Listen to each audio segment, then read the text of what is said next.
Abu Yazid mengisahkan, dengan tatapan yang pasti, aku memandang Allah setelah Dia membebaskan diriku dari semua makhluknya, menerangi diriku dengan cahayanya, membukakan keajaiban-keajaiban rahasianya, dan menunjukkan kebesarannya kepadaku. Setelah menatap Allah, kau pun memandang diriku sendiri dan merenungi rahasia serta hakikat diriku ini. Cahaya diriku adalah kegelapan jika dibanding dengan cahayanya. Kebesaran diriku sangat kecil jika dibanding dengan kebesarannya. Kemuliaan diriku hanyalah kesombongan yang sia-sia jika dibandingkan dengan kemuliaannya. Di dalam Allah segalanya suci, sedang di dalam diriku segalanya kotor dan cemar. Bila kurenungi kembali, maka tahulah aku bahwa aku hidup karena cahaya Allah. Aku menyadari kemuliaan diriku bersumber dari kemuliaan dan kebesarannya. Apapun yang telah kulakukan, hanyalah karena kemahakuasaannya. Apapun yang telah terlihat oleh mata lahirku, sebenarnya melalui Dia. Aku memandang dengan mata keadilan dan realitas. Segala kebaktianku bersumber dari Allah, bukan dari diriku sendiri, sedang selama ini aku beranggapan bahwa akulah yang berbakti kepadanya. Aku bertanya, "Ya Allah, apakah ini?" Dia menjawab, "Semuanya adalah aku, tidak ada sesuatu pun juga kecuali aku." Kemudian ia menjahit mataku sehingga aku tidak dapat melihat. Dia menyuruhku untuk merenungi akar permasalahan, yaitu dirinya sendiri. Dia meniadakan aku dari kehidupannya sendiri, dan ia memuliakan diriku. Kepadaku dibukakannya rahasia dirinya sendiri sedikit pun tidak tergoyahkan oleh karena adaku. Demikianlah Allah, kebenaran yang tunggal menambahkan realitas ke dalam diriku.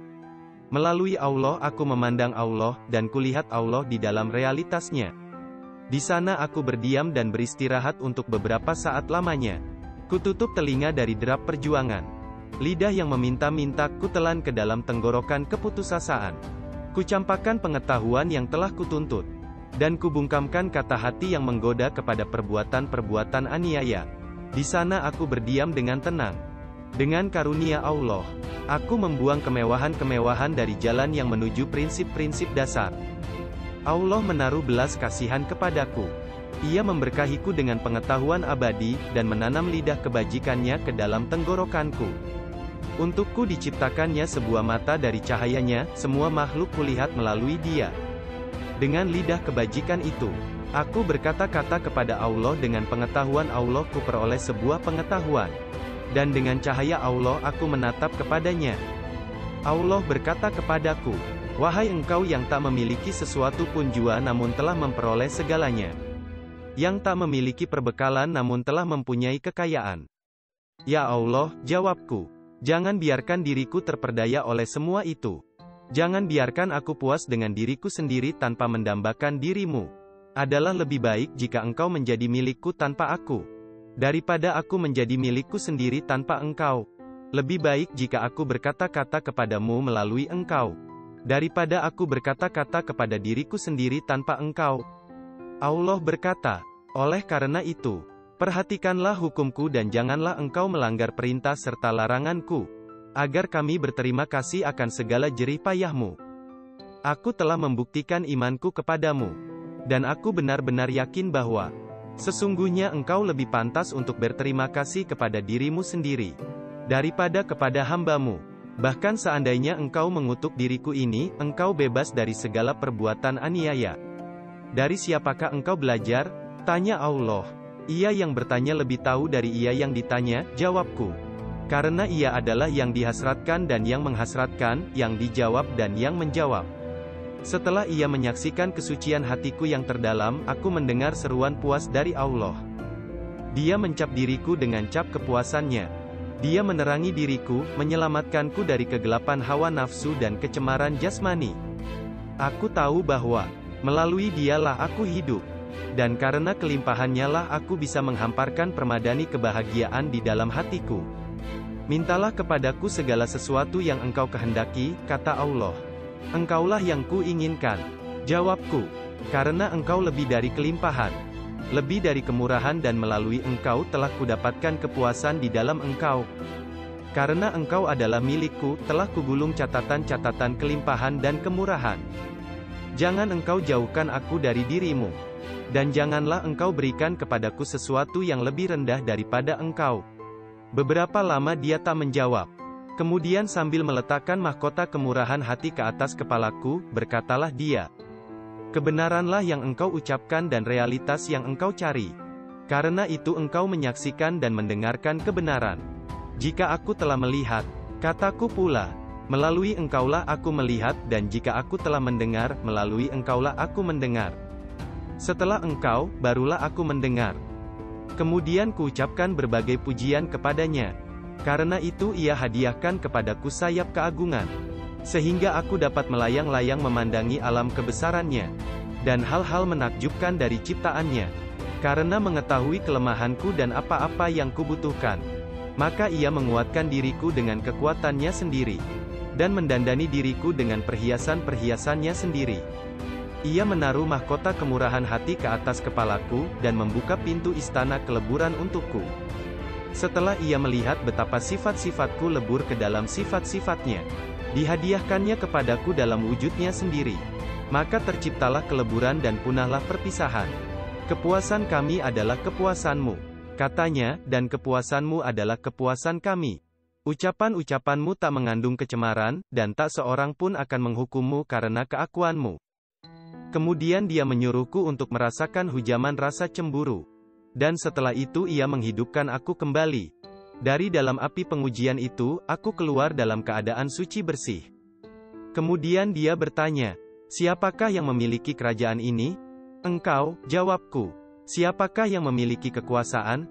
Engkau, jawabku. Siapakah yang memiliki kehendak? Engkau, jawabku. Karena jawaban-jawabanku itu persis seperti yang didengarkan pada awal penciptaan. Maka ditunjukkannya kepadaku betapa jika bukan karena belas kasih-Nya, alam semesta tidak akan pernah tenang. Dan jika bukan karena cintanya, segala sesuatu telah dibinasakan oleh kemaha-perkasaannya. Dia memandangku dengan mata yang maha melihat melalui medium yang maha memaksa. Dan segala sesuatu mengenai diriku sirna tak terlihat. Di dalam kemabukan itu setiap lembahku terjuni. Kulumatkan tubuhku ke dalam setiap wadah gejolak api cemburu. Kupacu kuda pemburuan di dalam hutan belantara yang luas. Kutemukan bahwa tidak ada yang lebih baik daripada kepapaan. Dan tidak ada yang lebih baik daripada ketidakberdayaan. Tiada pelita yang lebih terang daripada keheningan. Dan tiada kata-kata yang lebih merdu daripada kebisuan. Aku menghuni istana keheningan. Aku mengenakan pakaian ketabahan, sehingga segala masalah terlihat sampai ke akar-akarnya. Dia melihat betapa jasmani dan rohaniku bersih dari kilasan hawa nafsu. Kemudian dibukakannya pintu kedamaian di dalam dadaku yang kelam. Dan diberikannya kepadaku lidah keselamatan dan ketauhidan. Kini telah kumiliki sebuah lidah rahmat nan abadi. Sebuah hati yang memancarkan nur ilahi, dan mata yang telah ditempa oleh tangannya sendiri. Karena dialah aku berbicara dan dengan kekuasaannya lah aku memegang. Karena melalui dia aku hidup, maka aku tidak akan pernah mati. Karena telah mencapai tingkat keluhuran ini, maka isyaratku adalah abadi. Ucapanku berlaku untuk selama-lamanya. Lidahku adalah lidah tauhid dan ruhku adalah ruh keselamatan. Aku tidak berbicara melalui diriku sendiri sebagai seorang pemberi peringatan. Dialah yang menggerakkan lidahku sesuai dengan kehendaknya, sedangkan aku hanyalah seseorang yang menyampaikan. Sebenarnya yang berkata-kata ini adalah Dia, bukan aku. Setelah memuliakan diriku, Dia berkata, hamba-hambaku ingin bertemu denganmu. Bukanlah keinginanku untuk menemui mereka, jawabku. Tetapi jika engkau menghendakiku untuk menemui mereka, maka aku tidak akan menentang kehendakmu. Hiasilah diriku dengan keesaanmu. Sehingga apabila hamba-hambamu memandangku, yang terpandang oleh mereka adalah ciptaanmu. Dan mereka akan melihat Sang Pencipta semata-mata, bukan diriku ini. Keinginanku ini dikabulkannya. Ditaruhnya mahkota kemurahan hati ke atas kepalaku dan ia membantuku mengalahkan jasmaniku. Setelah itu dia berkata, temuilah hamba-hambaku itu. Aku pun berjalan selangkah menjauhi hadiratnya. Tetapi pada langkah yang kedua aku jatuh terjerumus. Terdengarlah olehku seruan. Bawalah kembali kekasihku kemari. Ia tidak dapat hidup tanpa aku. Dan tidak ada satu jalan pun yang diketahuinya kecuali jalan yang menuju aku. Setelah aku mencapai taraf peleburan ke dalam keesaan, itulah saat pertama aku menatap Yang Esa. Bertahun-tahun lamanya aku mengelana di dalam lembah yang berada di kaki Bukit Pemahaman. Akhirnya aku menjadi seekor burung dengan tubuh yang berasal dari keesaan. Dan dengan sayap keabadian. Setelah terlepas dari segala sesuatu yang diciptakannya, aku pun berkata, aku telah sampai kepada Sang Pencipta. Kemudian kutengadahkan kepalaku dari lembah kemuliaan. Dahagaku kupuaskan seperti yang tak pernah terulang di sepanjang zaman. Kemudian selama 30.000 tahun, aku terbang di dalam keleburannya yang luas. 30.000 tahun di dalam kemuliaannya. Dan selama 30.000 tahun di dalam keesaannya. Setelah berakhir masa 90.000 tahun, terlihatlah olehku Abu Yazid, dan segala yang terpandang olehku adalah aku sendiri. Kemudian aku jelajahi 4.000 padang belantara. Ketika sampai ke akhir penjelajahan itu, terlihatlah olehku bahwa aku masih berada pada tahap awal kenabian.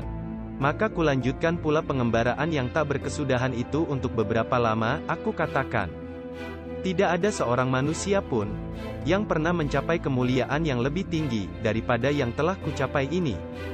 Tidak mungkin ada tingkatan yang lebih tinggi daripada ini. Tetapi ketika kutajamkan pandangan, ternyata kepalaku masih berada di tapak kaki seorang nabi. Maka sadarlah aku bahwa tingkat terakhir yang dapat dicapai oleh manusia-manusia suci hanyalah sebagai tingkatan awal dari kenabian. Mengenai tingkat terakhir dari kenabian tidak dapat kubayangkan. Kemudian ruhku menembus segala penjuru di dalam kerajaan Allah.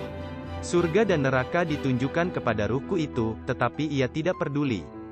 Apakah yang dapat menghadang dan membuatnya peduli?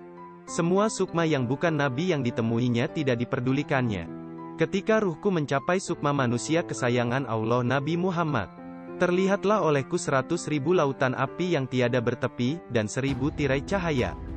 Seandainya kucercahkan kaki ke dalam yang pertama di antara lautan-lautan api itu, niscaya aku hangus binasa. Aku sedemikian gentar dan bingung sehingga aku jadi sirna. Tetapi betapapun besar keinginanku, aku tidak berani memandang tiang perkemahan Muhammad, Rasulullah. Walaupun aku telah berjumpa dengan Allah, tetapi aku tidak berani berjumpa dengan Muhammad. Kemudian Abu Yazid berkata, ya Allah, segala sesuatu yang telah terlihat olehku adalah aku sendiri. Bagiku tiada jalan yang menuju kepadamu selama aku ini masih ada. Aku tidak dapat menembus keakuan ini. Apakah yang harus kulakukan? Maka terdengarlah perintah. Untuk melepaskan keakuan itu, ikutilah kekasih kami, Muhammad si orang Arab. Usaplah matamu dengan debu kakinya dan ikutilah jejaknya.